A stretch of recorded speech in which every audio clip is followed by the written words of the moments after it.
Hello and welcome to Uncovered, the podcast with your host, Jason Irving. Join me in a journey to understand what's truly happening in your world and the world around you. This is not about how you're living life on the surface. It's about what's truly driving you from under the covers. I'm going to take you on a journey to deeply uncover the reason why you are here, the ultimate purpose in your problems and the way that they have shaped your life up until now. See, I believe you have a purpose, and your problems are the highway towards ultimate realization of that journey towards freedom and the reconnection of your true self. I've been told I have a different spin on most things, and I'll be giving you my understanding of life, love, and what we're all here for, purpose. To get the best out of this podcast, drop what you already know so you can discover what's beyond you. So join me, let's play this game of life and bring on liberation, transformation, and change. Let's do this. Hey guys, welcome to Uncovered. I'm super excited. I've got this amazing man, Wayne. I remember walking across this road one day in Melbourne and I saw this guy with his shirt with an amazing stride in his step. And I was like, I didn't realize that I was going to actually meet him at this amazing course that we were both on. So welcome, Wayne, to Uncovered. Thanks for hanging out with me today. Oh, thanks for having me. I'm super excited to talk to you. Let me just get the listeners a little bit of a read on what you do, and how you do your work. Sure. I've got a long background in business. I started at uni many, many years ago with a commerce and law degree, but basically never practiced law. Didn't really finish the degree and it didn't grab me. So I was lucky enough to go into accounting and then to an ad agency, Ogilvy and Mather back in those days. So and that was just an amazing lifestyle back in, some of you might have seen the uh, uh, the movies about the ad agencies back in those days, but it was just a great lifestyle. And so most of my career was actually in marketing and advertising agencies on the finance side. But my wife saw an ad in a newspaper for business coaching, and it was way back in 1997. Wow. And so there was no thing as business coaching back then. In fact, most coaching didn't even exist back then.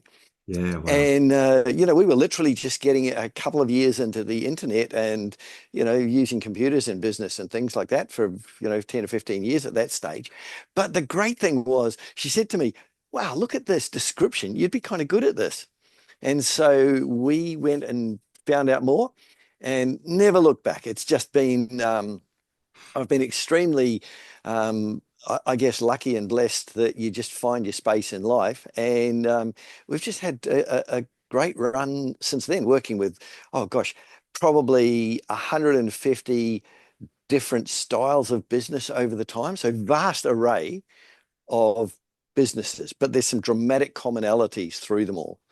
And so that's brought me to today. Here we are, many, many years down the path. And Jason said that we met at one of the conferences that we went to, which was the coach conference actually in Melbourne. And we went to a number of those and then caught up again at another conference just recently that we're now in a sequence of. So it's been great to reconnect. Yeah, it has been. And so you're a business coach. Is that what you do with finances? What is it that you actually do for people? Well, Jason, it's a really hard thing to define. And just about every business can create a one byline of this is what I do and this is what I deliver. The thing with me is the answer is yes. Yes to finances. Predominantly, I start with one question. And the question is, what are you trying to achieve here? Uh, Business is just a vehicle, or a job is just a vehicle to essentially get an outcome of a happy life. And so if you're using your business as the vehicle to deliver that, then you have to make sure that the business is structured correctly so that the balance of outcomes and stress and outcomes and the money it produces and the amount of fun that you have each day is all adding up to you having a happy life. And it's the same thing if you've got a job as well. So what I really do is, I guess, three or four major things, which are establish where people are trying to get to, Yeah. because then we can go back to the vehicle. Yeah. After we've done that, then you've got to make sure that the vehicle is structured correctly. And if it's a business, for example, there are some tools that I'm happy to talk about, which where you go through the business and work the sequence to go, is it producing enough money? Is it producing enough, the right culture in the business? The whole point of being on a journey is the destination is enjoyable, but it's a fruitless journey if you're going to spend 20 years investing your life in it and you're hating every day of the 20 years. Yeah. It's just not worth it. And it's so easy to change that you might as well enjoy the journey as well as enjoying the outcome. And the byproduct of that is if you're enjoying the journey, just about everyone else that's surrounding you is enjoying the journey with you. So if you're a business owner or employee, that the situation is just the same. Mm. The more fun you're having day to day, the better the outcome's going to be in the short and long term. And then the other thing that kind of is an overlay to all of this is that people that run businesses, particularly, sometimes it's a really lonely job. Yeah. You can't discuss some things with your clients, well, definitely with your clients. You can't discuss them with your staff. And a lot of the time, one of the problems is that business owners take them home to their partner or their spouse Yeah. and they just go home and unload. And it's so unfair on the spouse.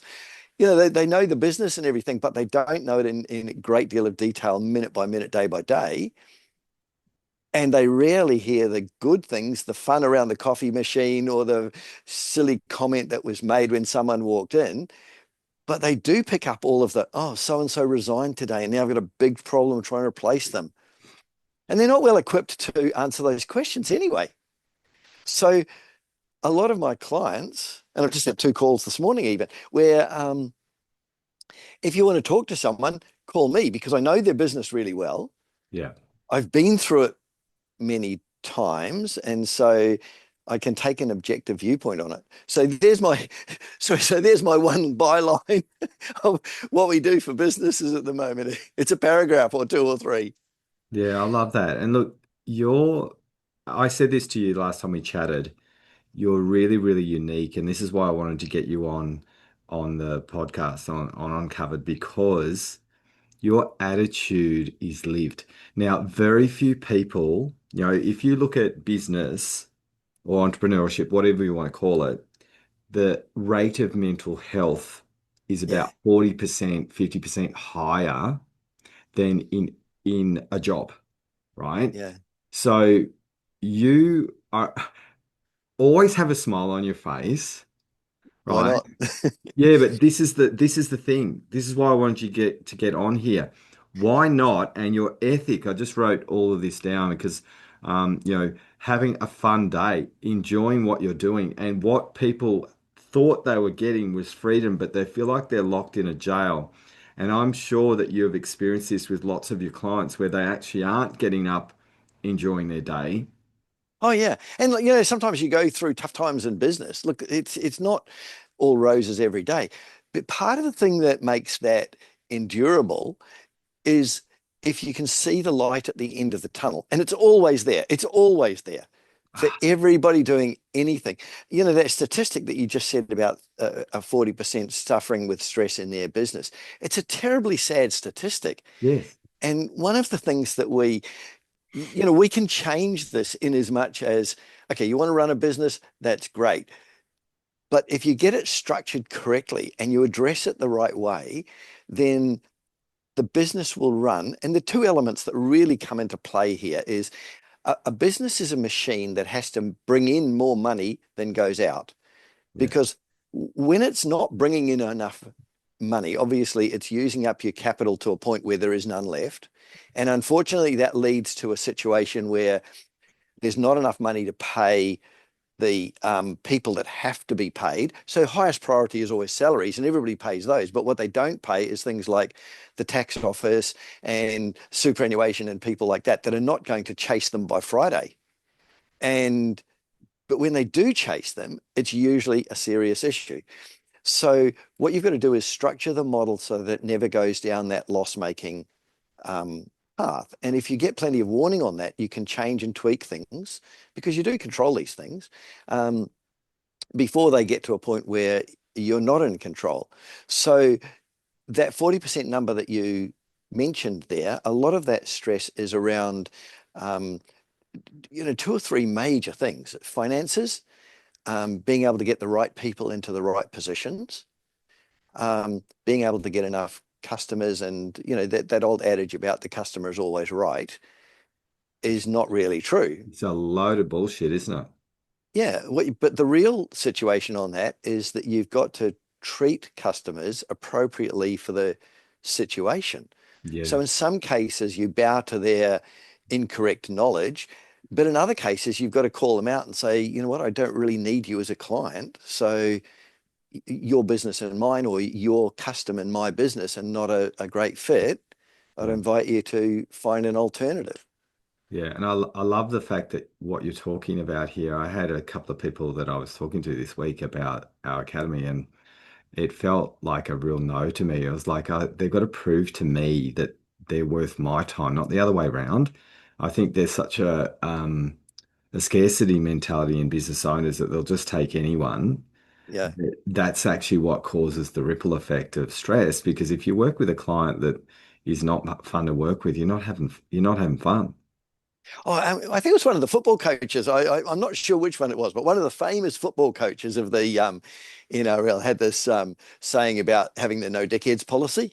Yeah, And man, I've lived by that for 20 years. No money's worthwhile trying to squash those people into a business, into my business. And unfortunately, what happens in my business, but in most other people's as well, clients sort of know other clients and things like that. And if they hang out, it's almost your reputation that's governed by the the level of clients that you take on. So yeah. if you have that policy, and like we run 4 conferences a year where they all get together and bounce ideas off each other, they're awesome. Coming up one next Monday, and it's hard to keep the chatter under control because everybody's just bouncing these ideas around. Mm. But they rapidly understand if there's someone that doesn't fit the culture, and thankfully, I can spot that before I let them into the group. But Yeah. that thing about um, you become the people that you surround yourself with. Yes. And so you can kind of choose your friends and drift away from the ones that don't suit your objective. And I'm not saying being horrible about it or anything, but this is one of the ways in which you're controlling your own life. Um, and morph or merge towards the ones that you want to be like. Not necessarily just on a money um, basis, but more on a meeting of the minds basis. So, change the gym you go to, or my wife's recently decided that pickleball's a great idea. So, we've made some great friends in just a few months with similar people there. So you can take on a sport that suits you. Um, and this is the way you can, change your friend group if you need to. Yeah, I love that. And I think this is really important, listeners. What Wayne's talking about here is you have the choice in business. And I think when people start up, I understand when people start up their business. For people who are starting up, it's like they've got to take whatever they can because they actually are starting up. And this is what we've all done. When you start up a business, right? You take anything that comes because you're wanting to make your business work. And sometimes you can pick someone and then all of a sudden they turn out not to be exactly the right fit. And sometimes you pick someone, you go, oh, I'm not sure if that's right. And they turn out to be the perfect one. Yes. So it's quite hard to actually pick someone. There's a couple of people I'm thinking about in the academy. I was just like, God, I wouldn't have picked them if when I started. But now where they are now, they're just dream. Yeah. But how do you sort of pick something when maybe something's not in alignment? Is it like a type of person? Like, what are you doing, Wayne, when you're picking your ecosystem? Yeah, well, one of the things that really has proved to me over the years is when you hang out with the doers, not the sayers. And what I mean by that is um, I the the business coaching organization that I started with sort of went off into consulting to big businesses. Right. And I did some work with a couple of those big businesses. One of them was a university. And we did some amazing redesigning of a system that university was using and was malfunctioning. Um, we spent a couple of days. We came up with an excellent solution. And then when you turn around and say to them, great, let's do it. Well, no, it's got to go off to the dean for a draft, and then it's got to go to the vice chancellor, and then it's got to be put out for comment. And I'm there at the end of 2 days, having built something and saying, so guys, when will they actually get this in place? And they say, oh, it'll be somewhere between 9 and 12 months. So I decided that was a turning point moment for me, because the consulting company was going down the big business path. And I went to them and I said, I love hanging out with small businesses. Do you mind if we, joyfully part company? And they said, go with our understanding, take the current clients that you've had. It was a really good arrangement, Yeah. because when I go back to that thing about the doers, not the sayers, I can walk into a small business now and we can decide stuff. We just did this in an office yesterday morning, and it goes straight into operation. It becomes the standard in the way that they operate 2 hours later. Yeah. So people that do things versus people that just say stuff, and, oh yeah, I'll investigate that, but never get around to doing it. I think that's a big difference in life. And you can change yourself if you're sitting there watching the podcast now and thinking, wow, I procrastinate a little bit. Jump onto YouTube, see some things about overcoming procrastination and recognize it for what it is, or reach out and talk to someone about it. Yeah. So yeah, in answer to your question, I think that's one of the things the criteria. I think you can tell that pretty easily on people. Yeah, I agree. And I think that's the biggest challenge is we've got, I guess we've got two types of people in lots of ways. We've got the people who talk about and the people who walk about, right? Yeah, And the ones that can do both are yeah, winning, right? They yeah, talk and they act, and they're the people that you admire as a person. You go, I'm going to do this, and they do it. And you yeah, go, okay, they did it. And when we've got this procrastination psychology, it's like I do it, and then, because this is some of the stuff that I work with, Wayne, where I look at the subconscious, why that person is not able to press that button, yeah, turn it around, yeah, right? That some people don't have the skill set to get the talkers to move, yeah. right? Oh, And and that's also hard in business. If you're running a business, for example, and sorry, we're talking a little bit. We're talking today a bit about business because that's my playground. But yes, most of the things we're talking about, if you're watching the podcast here and you think, well, I'm not in business, the challenge is to take the concepts that we're talking about and apply them to your own position in life. Because yes, I think of everybody as a business. If you're an employee, for example, you're selling. Your business is your time, your service, your enthusiasm, your energy. You're selling that to not only your employer, because that's the easy way to think of it, but you're selling that to the people around you in the business that you go to work with every day. So if you take a positive attitude, or you take some of your experience and you use that in the business that you turn up in, for example, completely outside the business, it doesn't matter what job you have. Let's say, for example, that you have bought an investment property, or at some stage you have been a first home buyer.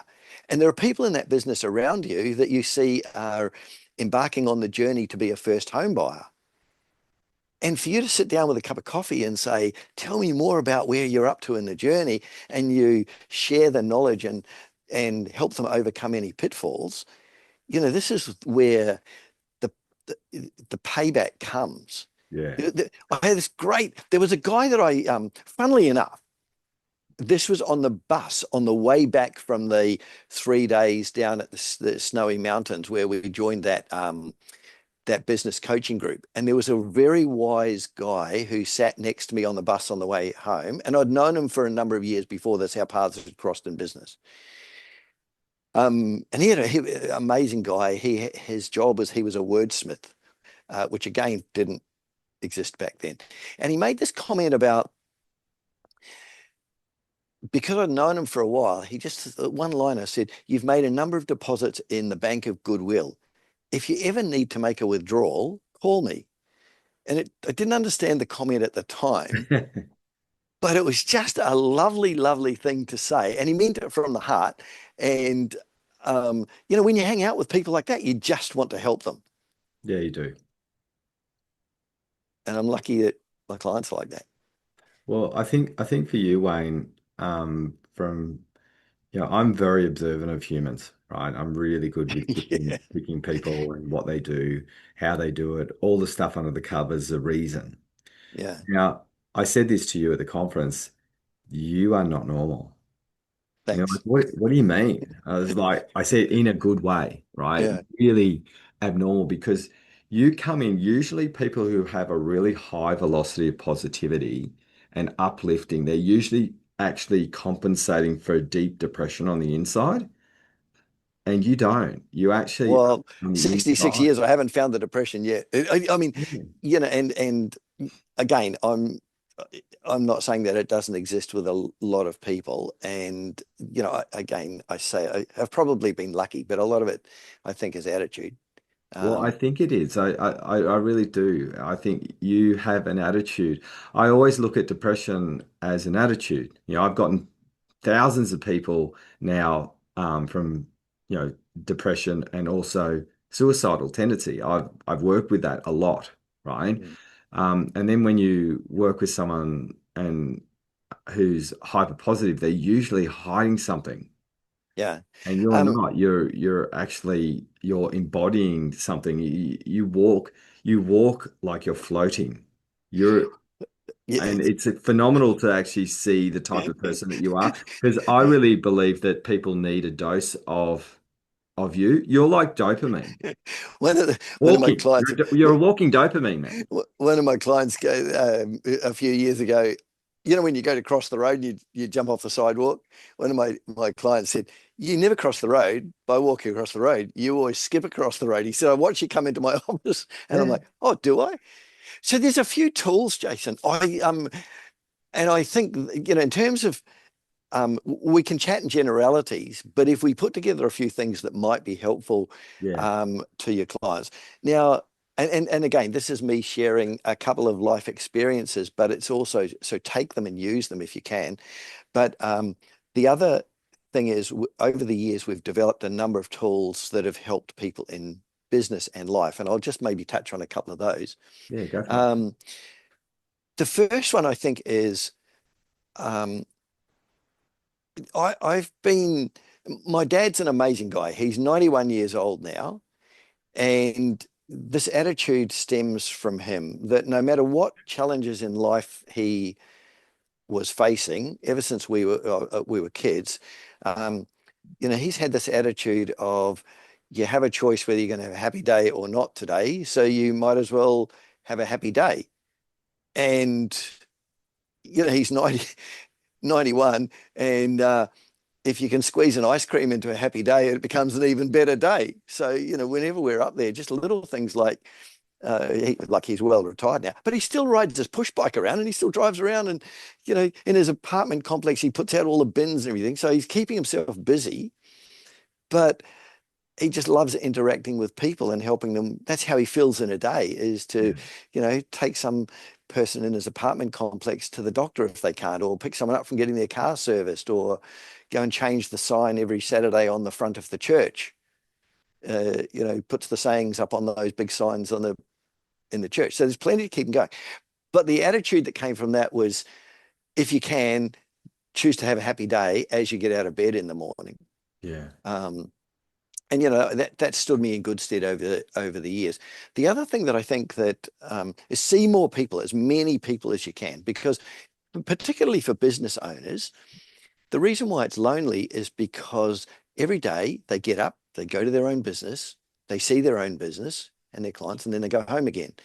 And I think one of the things that I've been lucky with is that, in any given week, I might see 5 businesses and interact with another 10 on the phone. Mhm. So I see it's not a tunnel in as much as you see what other people are doing and you take it along to someone that's got an issue and you just say, oh, well, these guys solved it this way, or these guys tried to solve it that way and it didn't work. So let's not do that again. Yeah. Um, and it just gives a much broader thing. So the starting point for this is I think that when we go to school, the education system gives us some amazing um, tools and things like that. But I think it doesn't give us a lot. Yeah. And so there are a few things that I think that if I was to change the curriculum in the education system would definitely be included. Financial control is definitely one. I'll talk about that in a little while. But I think the key one is life planning. And when you consider life planning to be something that you have to do instead of something that just happens to you, life changes dramatically. Now, I think that I'm not saying to you, you have to plan every minute and every second. If I've like a self-criticism is that I probably overplan because that's my business. But there are some tools that you can use that are that will help you plan. Let me just share screens with you for a second, and I'll just show you a couple of things that have helped. And this is in no particular order here, but this one here is a copy of an annual planner. I do one of these every year, and it just gets balance in life because I know I can plan out the year. And for me, you can see in here that this is quite detailed when there are clients and various things. Bright pink is when I'm going to take breaks and holidays. So you can see that they're fairly well scattered during the year. Yeah. The red ones are when I'm presenting at our group conferences. So I know where my preparation work has to come in. Blue ones are when I'm out at particular conferences in different towns and things like that. So that planning is something that definitely sets me up for a year. And I'm not saying do one as detailed as that, but it's got deadlines in there, like when I have to do continuing professional development points and things like that. So there are very few surprises in here. But it also means that, as I said before, like my dad's 91, I endeavour to get up to Gold Coast to see him a few times a year. We're on a finite timeline here. Let's be honest about it. Yeah, sure. So, and then another one is this, and this is a really interesting concept, and I'm not going to lay claim to this. I was following a few years ago, I was following an amazing guy, and his name was Dr. John Tickell. And Dr. Tickell's expertise was in looking after executive health, because a lot of people in executive roles in big companies or running their own businesses, they neglect their health because they're so busy doing what they do in their day job. So he had lots and lots of different tips, like when you go to a restaurant and order a meal, get them to put the sauce on the side instead of drizzling the sauce all over the steak. You can cut your steak and dip it in. You get the same taste, but you are consuming way less of the sauce and more. You still get taste per steak bite, but you are eating a lot more healthy. Anyway, one of the things that he said was to keep mental health in executives going, you should have at least 2 long breaks in a year of more than a week and 4 short breaks of a weekend. And so we built, this is just a screenshot of a piece of software that we've got. And you can see that when you fill in a couple of long breaks, what happens on a calendar is they look like that. Yeah. And then you can see where are the gaps. Oh, there's a long time between that purple one and that pink one. So we had to put this green one in here. And so you can build one of these for yourself relatively easily just with an annual planner. But one of the tricks that he taught us was that to just put a date in there is irrelevant. What you've got to do is put a destination. Right. And this was really rang true for me because I grew up in New Zealand and my brother and I came to Australia in 1988. And so we knew no one. And so we were flatting together, and I had a job in North Sydney. And so what we used to do was just go everywhere, Zigzag Railway. We'd go to all the tourist things on the weekends. And so Monday morning, I'd go into the office and some people would say, "What did you do in the weekend?" And I'd go, "Oh, we went to the national park here and we did a bushwalk to this waterfall. And, we went to this museum or we did this or that." "What did you do in the weekend?" "Oh, I mowed the lawns and watched the footy." but they'd say that every weekend, and that's why they were asking. And so often the response would be, "Wow, I haven't taken a kayak around Narrabeen Lake or something. Wow, I haven't done that for years." And it was only because we didn't know anyone. So that's where this planning um, thing came in. Um, the other thing that has always been helpful, and this is because of my financial background, but one of the things that's always been helpful, and I'll just call you up a copy of it here and throw it on the screen, is this thing. And incidentally, um, I'm happy to send these to Jason. So if any of you guys want these things, I'll send. These are just spreadsheets and things. So I'll send a little package to Jason after this, and then if you want them, just ask Jason. He can email them to you. Um, so this is a spreadsheet that's got a lifestyle budget on it, and so many people, the stress is around money, Yeah. and so um, basically what this thing does is it's got some instructions on the first bit here, and then it's got a lifestyle budget, and you just literally put in here how much does my home insurance cost? If it's costing you $1,500, and then you can say, well, that's an annual thing. So you just put that as annual, and it's going to, create the budget down here. Um, and then you can also work where your income comes in. So you know what your salary is and various things. This is expenses, but it'll tell you how much you need to be earning to cover the lifestyle that you've got. Gotcha. So clearly, if it's negative, you've got to change something, spend less. Oh, and these ones around here, um, this lifestyle support stuff. What I found over the years was that people always underestimate a few things. They always underestimate how much they spend on presents. And you think, your kids' friends, they get invited to birthday parties and things. You don't spend $8.93 on a present. You're normally spending, say, $20 or more. So Hmm. by the time you add up 6 birthday parties at $20 is $120 a year just on one child's reciprocal invitations. And the other thing was clothes.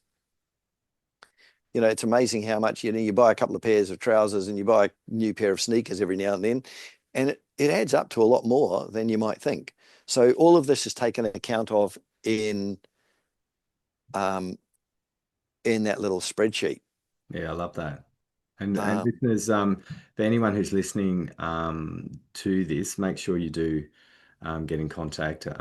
We'll give you all of Wayne's details too if you're a business owner, so you can touch base with him if you need to.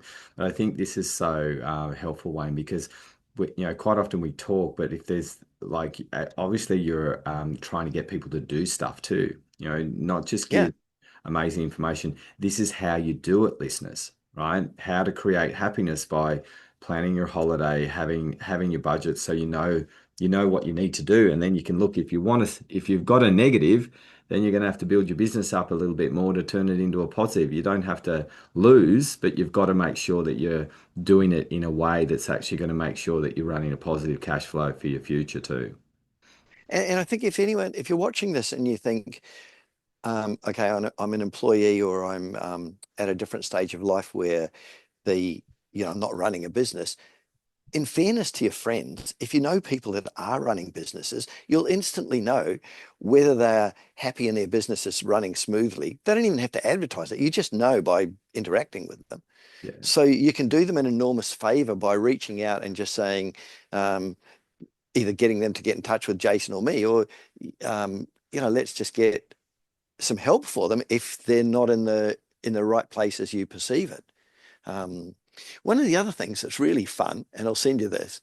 Are you familiar with the concept of the bucket list? Yes, I am, but share it with the listeners. I think it's a really good one. Okay, so um, a bucket list is basically the things that you want to do before you kick the bucket. And there was a brilliant movie on it a few years ago. It's called The Bucket List, but most people understand the concept. But when I ask people, have you got a bucket list? And I do this frequently. I'll just walk into an office and get a bunch of the team together or something. and we might be discussing this particular system in their office or doing something. But if I'll ask them who's got a bucket list, I'll get a very ginger, a few people might say, yeah, I've kind of got one. But when I say to them, okay, well, show me, where is it written? It's amazing that people, 5%, if you're lucky, have got it written down somewhere.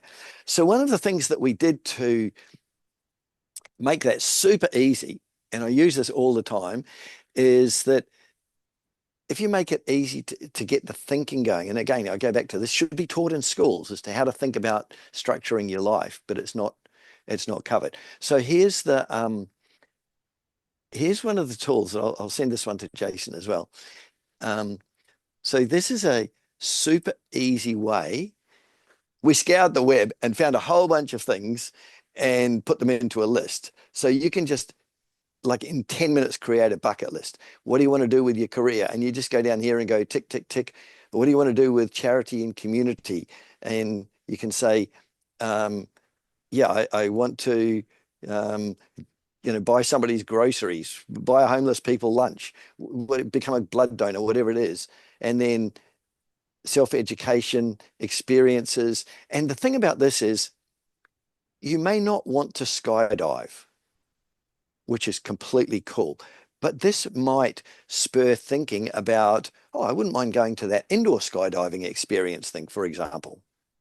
Or if it says on here, learn to play the harmonica, you might say, oh, well, I don't want to play the mouth organ, but I wouldn't mind learning the flute, or I wouldn't mind learning the piano, because this is a thought starter process. Yeah. And so when you think of, oh, and it's also amazing for most people to go through this and look at the things they've already done. They might have had a helicopter ride. And so, tick off in a different color the things that you have done. And then you look at it and you go, wow, I've achieved a lot in my life, but I've still got other things I'd like to do. So this thing runs for about 10 pages, or 11 pages there. And by the time you go through that in a few minutes, you'll get a renewed enthusiasm for life and how you set this up. Yeah. One of the fun things to do is if you've got a partner, print off 2 copies of this, give one to your partner, do one yourself, and then go to a coffee shop somewhere and compare lists. Because particularly if you're life partners, it's like, wow, I never knew you wanted to do that. And you'll learn about each other. And in some cases, you'll create freedom in the relationship, because it's like, wow, I didn't know you wanted to go to the Grand Prix. I kind of don't. So why don't you go with your brother or one of your friends and go to the Grand Prix? And so you get a leave pass for that without guilt, or just because you align what's interesting and not interesting in each other's positions. Yeah, I So this love is a that. really cool cool thing. Actually, one of the things I should have said too on that planner, let's just go back to that planner for a second. This thing here, it's hard to see on here, but you'll see that there's little orange marks on sometime on a Friday night. And Jason, have you ever had that occurrence where you go out with one of your friends or with some friends and you go, wow, it's ages since we've seen you. We should do this again really soon. Yeah, and you don't put the date in? Yeah, well, what happens is then, yeah, a month might go by and then you think, oh, I should organize it again. And then you ring them and another month goes by and everybody's busy and stuff like that. So I'm kind of weird in this, I know, but if you put that in the planner and you create a list of your closest friends, say you've got 10 people on that list, then you think, and you've got Friday and Saturday nights available on this planner, then you think, oh, if I put Paul and Sandy in that box, I better go down to the next box and put Paul and Sandy in again. And I don't do this now, but I have done it a few times where they do think you're kind of weird, because here we are in July. And if I ring you up and say, hey, Jason, what are you doing on the 12th of March next year? And you go, nothing. Great. Put it in your diary. We're going out that night. Yeah, I love that. So, and like I drive that a lot because it's structured. And these are just, I'm not trying to make life too fixed, but Yeah, I was supposed to go out last night. We had to take a rain check on it with one of my close friends. But the rain check was simple then. It was like next Thursday. We bump it a week. It's not like we say, oh, we'll get back in touch and we'll arrange it in 3 months or something. Mm. It was a done deal for last Thursday and he couldn't make it last night. Um, so yeah, life planning is an interesting thing. The bucket list is an interesting thing. Keep the money in order with the budgets. The holiday plan, 2 long breaks at least per year and three in there. Friends catch ups. Um, and then there are some other things as well. Sorry, I'm going through a whole bunch of things here. You pull me up if there's other things you want to No, discuss. really, really good, mate. It's nice. Like, look, people talk concept, you're talking actual. And I think this is really important because you're a doer, right? These are the things you need to do rather than, oh my God, I feel so good talking to Wayne, but then what do I do about it? Right? Yeah, and that's in in the coaching industry, and particularly you see this happening a lot. There are guys that are motivators, Yes. and they're a system-based guy. Now, there's a place for both of them, Yes. and in our industry, we've got a few guys that are fantastic motivators. But what works really, really well is when clients go away and work with them or see them on a stage somewhere and they get super hyped up. And if they come back to the office, the hype sort of diminishes over time. But what I love doing is they get hyped up there, they come back to the office. I sit down with them and say, right, let's go through all the notes you made and let's turn those notes into actions. He said that, which means you need to do what? Be And accountable, take the action. Yeah. yeah, and so when we get the action list, then it's just execution is easy. Um, the other thing that I've been lucky enough to do over the years is see some really cool things happening in business. And again, you can, um, these are not artificial. You can drive these into your business. Take these in if you're employed. You can take them into the work and say, "Hey, heard this really cool concept. We should adopt this." So one of them was this thing about getting people around a table, and we used to do it on a Friday, and they were pizza and ice cream meetings. And so what happens is on a Friday, lunchtime, pizza comes in and a 4 litre container of ice cream comes in, put it on the boardroom table. Now, there's only one item on the agenda. It's a really important one. And the item on the agenda is what flavor of ice cream should we have next month? And then say, personally, I kind of like the bubble gum and the neon flavored ice creams, but I'd get outvoted on those, I'm sure. But the thing that happens in those meetings is that because they come from a base of almost outside a meeting stance, which is pizza and ice cream, people start talking about how you can make things better or smoother or faster or funner. And so you talk about, see what happens in business, and take this on board if you're running a business or you're an employee.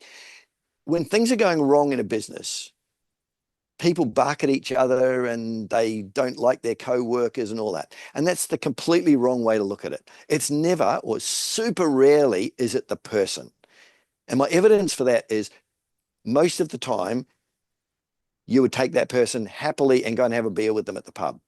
So you do not hate the person. Invariably, what's happening is that the system underlying whatever's going on is broken, and no one's identified where it's broken and fixed it. So if you find yourself in an employment situation where you think, wow, that's a pain in the neck, that should be a green light to put your hand up and say, right, we need to have a pizza and ice cream meeting and discuss the process for doing this.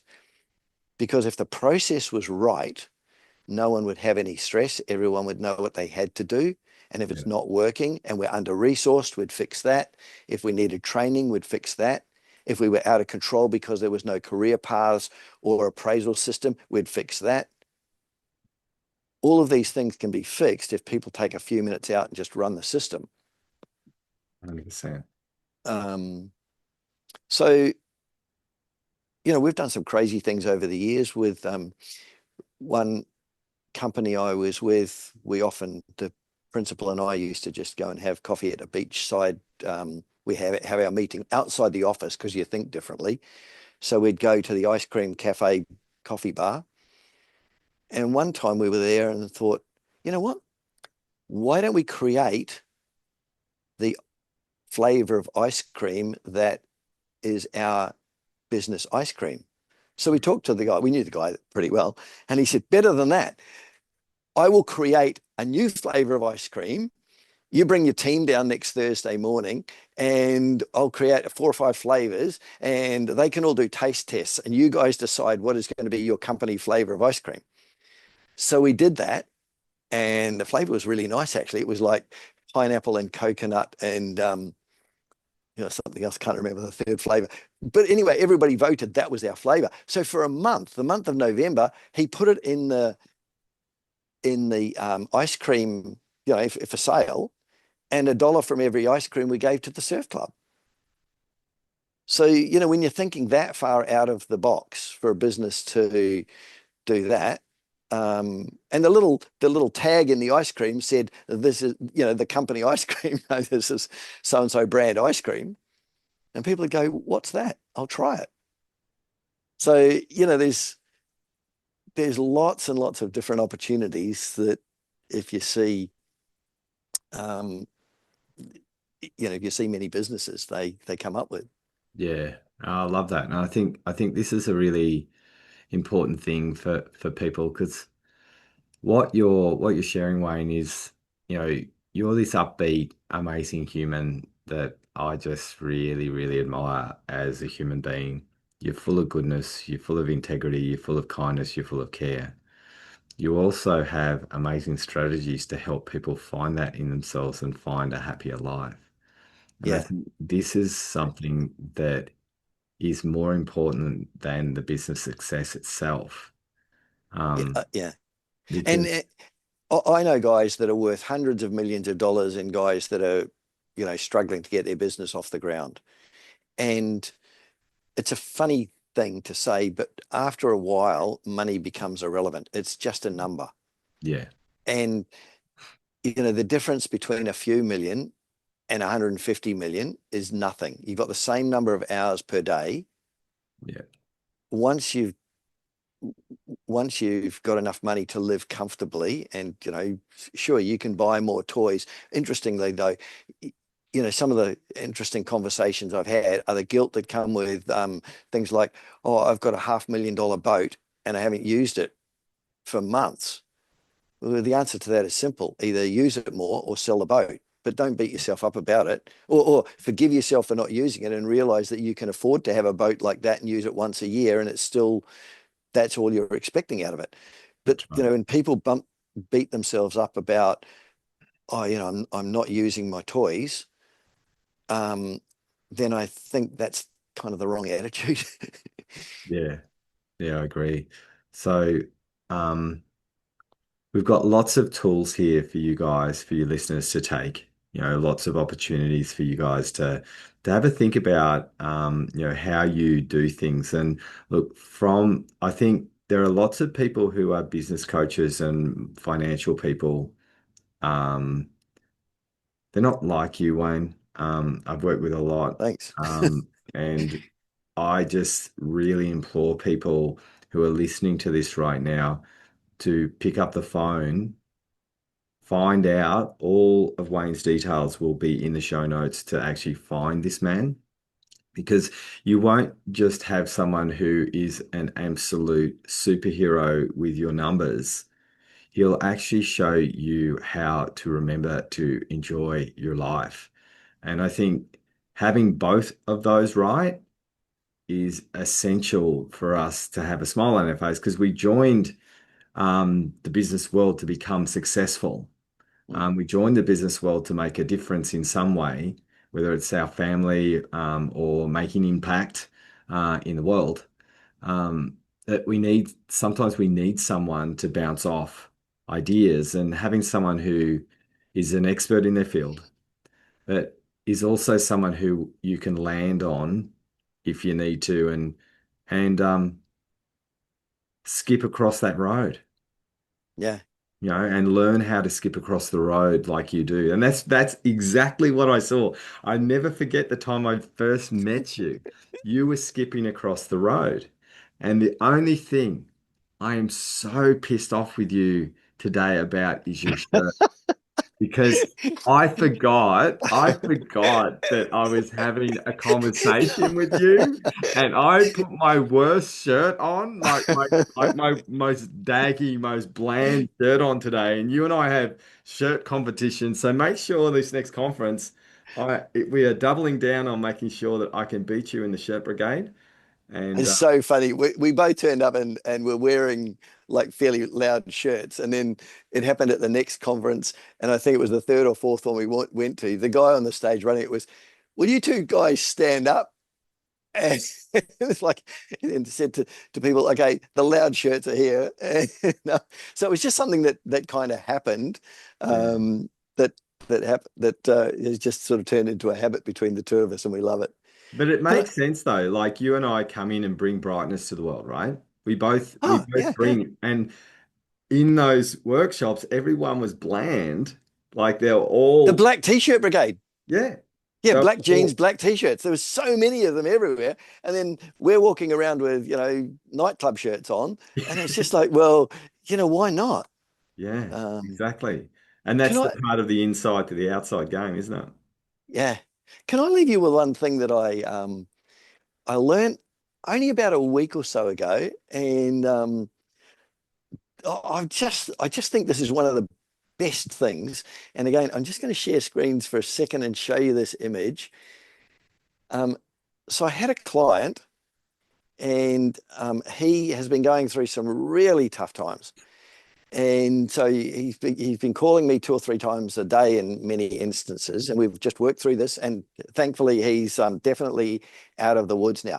But one of the things he shared with me was that his daughter is a psychologist, and she made the comment to him, "Dad, picture yourself being on a beach." This is not him. Actually, this is an AI generated picture that I just asked Firefly to make. And how cool is this picture? Just from zero, except me describing it. Um, so she said to her dad, "Dad, picture yourself standing on a beach, picking up a stick and drawing a circle in the sand, and everything outside the circle you do not control. Don't waste any energy worrying on stuff outside the circle. Mm, Just worry and action the things that are inside the circle." And even that was a couple of weeks ago, the number of times that guy and I have said, is it inside the circle or outside? Because if it's inside the circle, let's figure out what we're going to do with it. And if it's outside the circle, don't worry. It's not worth spending time worrying about. So I think that's just a super valuable thing. yeah, I love that. So Wayne, thank you so much for jumping on Uncover today. Um, Been a pleasure. It's always fun to hang out with you, my friend. Always is. It's always nice to see the man who with the permanent smile on his face, but a permanent smile in his heart that actually enriches people with knowing that things will be okay. And like one thing Yeah. you need to have, listeners, is if you have someone in Wayne's World. I know I'm putting a metaphor here, but if you get to be in Wayne's World, you're a very, very lucky man. And if you're considering getting help around your financial stuff, you got burdens and that sort of thing, jump into Wayne's World because you'll never, ever regret it. So thank you so much for jumping on Uncovered today. And listeners, all his details will be in the show notes so you can find him, find out what he does, and learn from a master of money and joy. Thank you so much, Wayne, for jumping on Uncovered today. Have a fantastic day, everyone. Bye for now. Hey, thanks so much for listening to our podcast. We'd love it if you could like and share it with your friends. Our website address is www.wellnessbreakthroughacademy.com. We also have all of the videos on YouTube under Wellness Breakthrough Academy as well. We also do small courses, live events. I have an amazing book called From Broken to Breakthrough. We'd love the opportunity to give you a hand to help you live your purpose, to find out what you're here for, to give you the direction. Our courses are amazing and we do everything really, really differently than what's happening in the world at the moment. So come and find out how we can help you break your limitations so you can live the life of your dreams. We'll chat soon.